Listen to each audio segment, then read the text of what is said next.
Bismillahirrahmanirrahim. Assalamualaikum warahmatullahi wabarakatuh.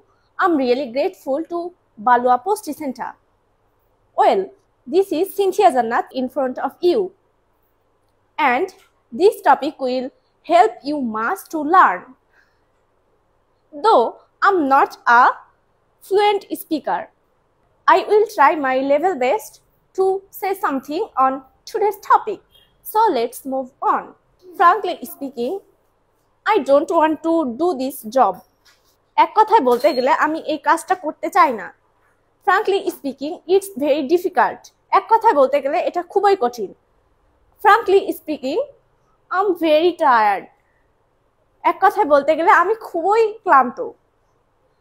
Frankly speaking, it's not my favorite. এক কথায় বলতে গেলে এটা আমার পছন্দের না। Frankly speaking, I'm scared. এক কথায় বলতে গেলে আমি ভীতু। That's all on this topic. Allah Hafiz.